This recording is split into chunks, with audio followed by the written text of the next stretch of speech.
sa bayan. Okay, so this is something that I learned from the previous president, PRRD, no, na historic yung kanyang yung kanyang ratings, trust and approval ratings mula simula hanggang natapos, hanggang wala na siyang hindi na siya presidente.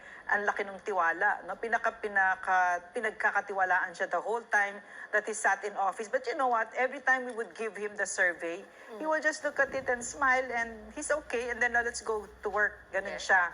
So he wasn't defined by the survey, get it? So what defined him, in my opinion, was his heart. His heart to serve the Filipino people. That was what drove him.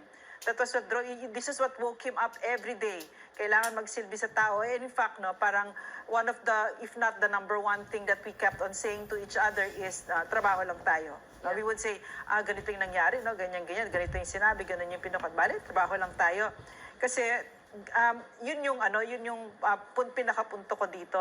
It's just a survey. Kasi, the Filipino people are so, I think, the way I see it, na parang kinokondisyon yung utak tayo, natin na nakatingin tayo sa survey.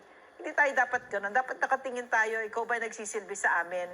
Di ba? So, I think that the Vice President is right on track kasi nagsisilbi siya. And I don't think you can take that away from her because you cannot take away yung totoong puso ng pagsilbi na nakikita natin sa ating Vice President. So, I don't think this is of any great import at this time. No? Yes, dalawang bagay din, Ma'am Lorraine. Una na, banggit mo na, no, mind conditioning ang kanilang ginagawa ngayon. Pinapakita nila na kahit na sabihin na majority, no, ang bumoto talaga kay VP Sara, parang unti-unti daw nawawala umano ang tiwala ng tao. Ganun yung narrative nila. Ganun yung narrative. Tapos meron pa kasing isang opisyal na biglang tumaas naman, no, magtataka ka. Sabi ko, bakit kaya naging batayan ito? No? At isa pa doon, siguro, gusto na rin nilang... Si Speaker, no? Si Speaker, I think so, yun yung doon na, ano kaya yung mga naging batayan nito, lalo na kasagsagan din ng nangyaring budget hearing dito sa confidential fund. At isa pa, siguro pinapakita rin nila kay VP Sara na mismong taong bayan. So mind conditioning both, na nakikita ba natin na magbabago ba si Vice President Sara? I don't think so. Kasi tuloy-tuloy lang tulad ng sinabi mo, Ma'am Lorraine, ang kanyang ama. Meron na yung meron na silang template of leadership na pinatunayan nila sa Davao City at yung ginagawa nila ngayon sa buong bansa. But again, kung ano man naging batayan dyan, bantayan din po natin. Dahil itong mga survey nito, huwag pag-aralin din mabuti. Kasi pwedeng merong mga punto, pero again, bakit biglang may tumaas? Bakit may biglang bumaba? Diba? Okay lang eh. But Bob, ang bottom line din ng survey, still, Vice President Sara Duterte has the highest diba? Rating among the government official. Ka-Eric? Ang isang nakikita ko dyan, Ma'am Lorraine, Miss Ina, Brother Franco, parang ginamit ito na instrument for propaganda.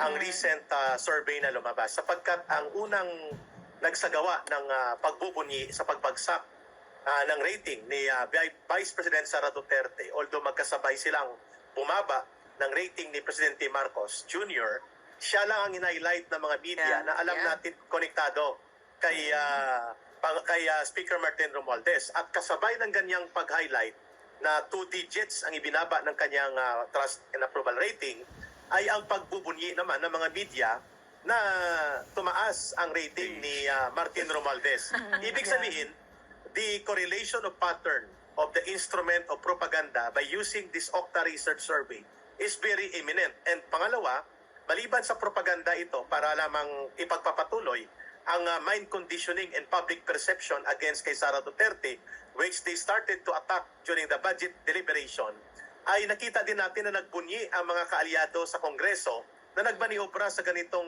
karumi ng political maneuver. I'm talking about CPP, NPA, NDF na mga party list. Una din silang namalakpak na sabi ni Raul Manuel, ni Arlene Brosas at ni Franz Castro, epektibo daw ang tagumpay ng mamamayan sa pag-atake na mapigilan ang confidential fund at security fund ni Vice President Sara Duterte. Kung kaya, ang mga taong bayan daw ay nagalit sa kanya.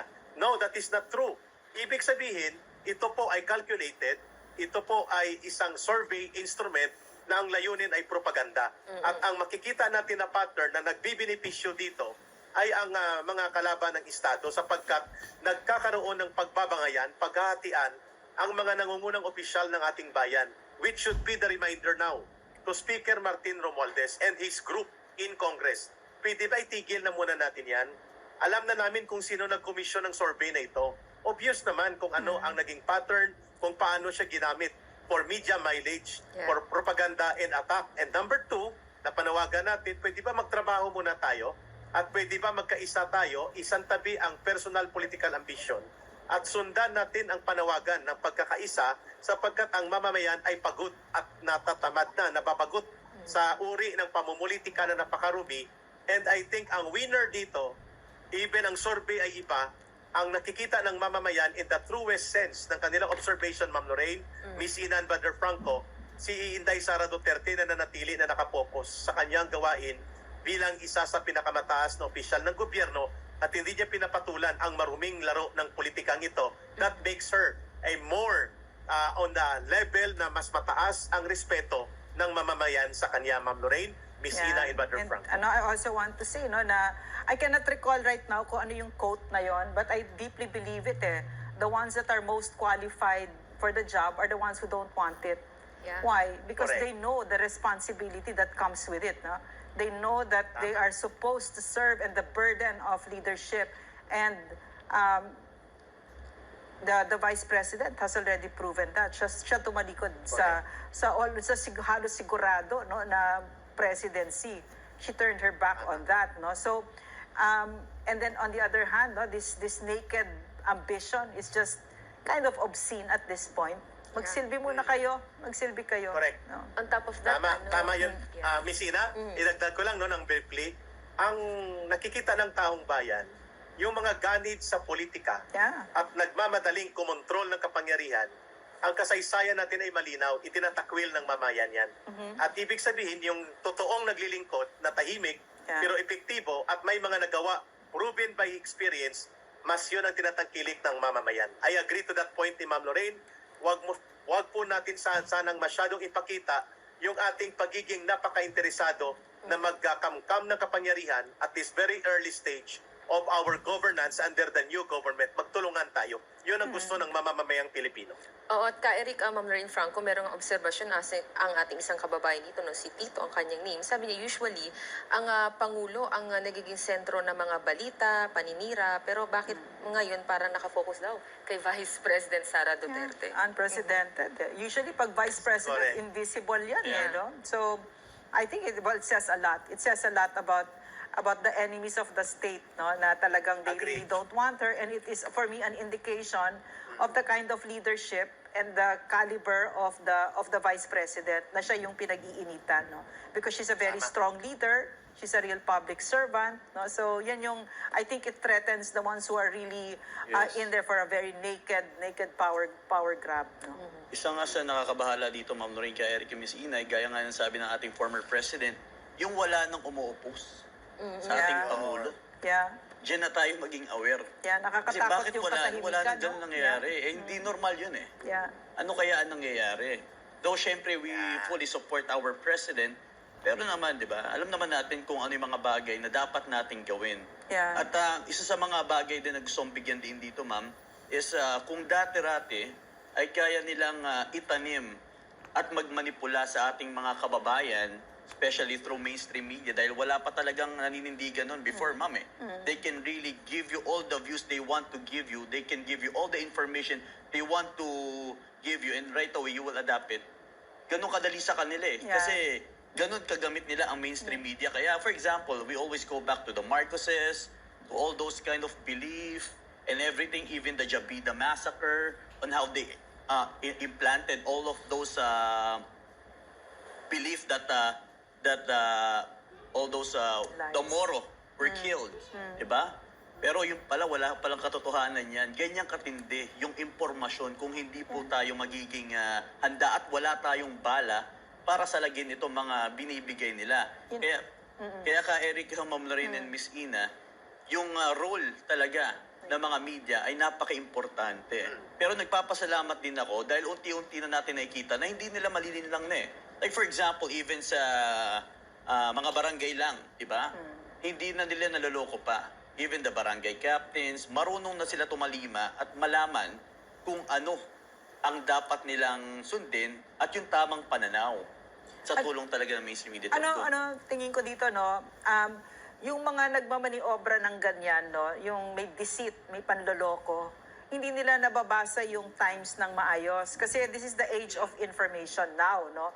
It's not, okay, it's also the age of disinformation, but there is that factor where information is available now, not like before, no? Alam mo, no, kami mga dinosaur, no? Whatever we read in the newspapers when we were growing up, that was the gospel truth. Yun ang papaniwalaan namin talaga. Kung ano sinabi ng ABS-CBN, yun ang paniniwalaan namin. So, but now it's different. No? So what I think that what we're seeing right now is an unprecedented awakening in consciousness of the entire humankind. Na, oh my gosh, everything that we used to believe in are lies pala. No? Mga kasinungalingan na. But now it's no longer like that. No? So, they can manipulate I don't know, because nagugulat ako, no? You know Franco, Ina and Eric, no, nagugulat ako sa katahimikan ng press. It's so eerie, para may namatay, parang ganon. It's so eerie, it's so creepy. Lalo na even the Malacanang press corps, ha, na dati very critical of the president. Now they're so quiet, no? So what's going on here, no? Pero Ma'am Lorraine, Miss Ina, Brother Franco, I would like to point out, tahimik sila sa mga sensitibo at seryosong pagpupuna sa kakulangan ng administrasyon direkta ni Pangulong Bongbong Marcos Jr. Pero hindi sila tahimik sa pagwasak kay Sara Duterte. There is a very separate pattern of highly orchestrated, well-financed, highly organized demolition job and dirty PR, dirty public relations operations to demolish the political character and political value of the Vice President. But to attack primarily and criticize the President, who is the head of the government, it is something spectacular and unusual compared to previous government. Ang sagot ko dyan, Brother Franco, mukhang, I will be very frank, ang Inquirer ay kontrolado ng mga Romualdez, lalo na ni Martin at ng kapatid niya, at mga Preto. Therefore, they will not be the ones to be attacking the Marcos or to be critical of the Marcos, although yan ang history ng Inquirer. Biglang naging tameme ang Inquirer pagdating sa mga pagpupuna na dati niyang ginagawa sa mga nakalipas na mga administrasyon consistently. Ang ganon din ang iba pa mga media station na nakapalibot sa Malacanang press corps. There is a pattern, evident pattern. You don't have to be a rocket scientist to understand you know, Eric, that the media operations... Eric, yes, ma'am, go ahead. Correct, you know, even the ordinary netizens, they see it, no? This is something that we're not making up. Okay, Eric, I'm sorry, I interrupted. No? It's okay, ma'am. Isang buwan mahigit, Brother Franco, Miss Ina, Ma'am Lorraine, isang buwan mahigit, araw-araw ang atake kay Sara Duterte. At pinayagan todo-todo ang pamamayagpag ng mga kalaban ng Estado at kalaban ng mamamayang Pilipino para sila magkaroon ng unprecedented media mileage and media coverage. Never seen before, compared na naging bida sila sa mga people power 2, sa anti-ERAP, sa anti-GMA, compared to those period na hindi natin nakita yan sa panahon ng nakaraang dalawang administrasyon, Aquino and then kay Duterte Rodrigo.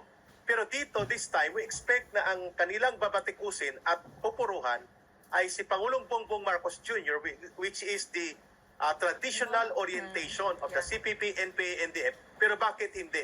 Bakit si Sara Duterte? Briefly, the explanation is Sara Duterte represents the kind of leadership na threat para sa CPP, NPA, NDF. Matatag, deliberate, matapang, buo ang loob at may proven history na talagang babangga sa mga kalaban ng gobyerno at kalaban ng mamamayan, which hindi natin nakikita ang ganyang postura sa ilalim ni Pangulong Bongbong Marcos Jr. by himself. Si Sara Duterte ang nag-take ng cudgels na yan, and that is why she bears the brunt of an orchestrated attack combining the political dirty operations of ambitious politicians and the opportunist alliance of enemies of